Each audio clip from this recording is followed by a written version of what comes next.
As people get better at being able to recognize racism, name it, interrupt it, they're going to lead by example. I got an email from my publisher that said, "Do you know your book is on the New York Times bestseller list?" And I didn't. The first time I made it, my editor, and he said, "Oh my God, you made the list, you're number 15.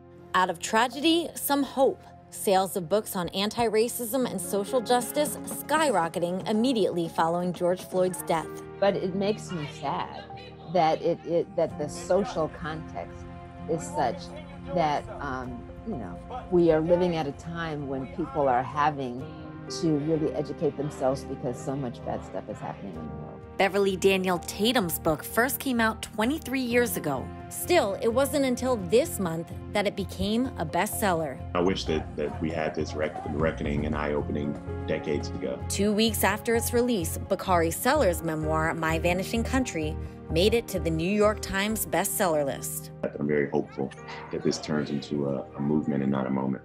It is exciting to me to see that people are spending their dollars to get information that perhaps they should have had all along. I wanted this book to be a New York Times bestseller. I wanted it to do well because I wanted other young people of color to be able to have the opportunity to write as well. Inevitably, somebody will ask a question. The people who really needed to hear you are not reading your book. Aren't you just preaching to the choir? And I always like to say, the choir needs rehearsal.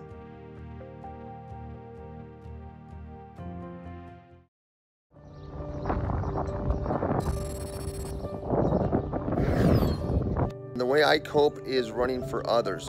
Today is day 294 and cumulative mile 2,426. Before coronavirus, I had set a pretty aggressive time goal for a PR for the Three Creeks Half Marathon, which was supposed to be today.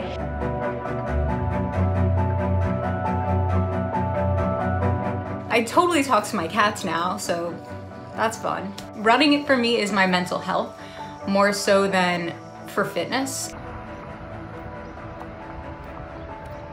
My son had an awesome personality even at the age of 3 years old, and losing him has been tough for me, and he is the reason why I run. The Uncanceled project came out, and at first I was like, oh, this is cool. It's weird.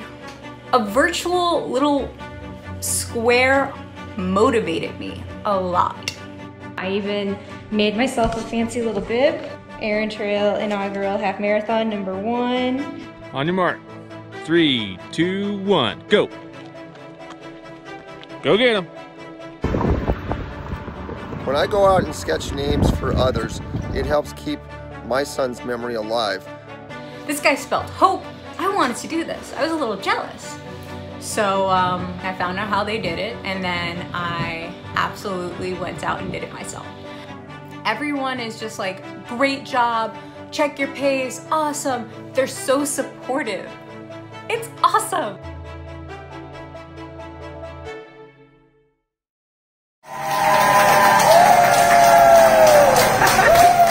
Something to cheer about. Workers at the Palm Beach County Animal Care and Control Shelter seeing one of their 3 dog kennels empty for the first time ever since opening in 1969.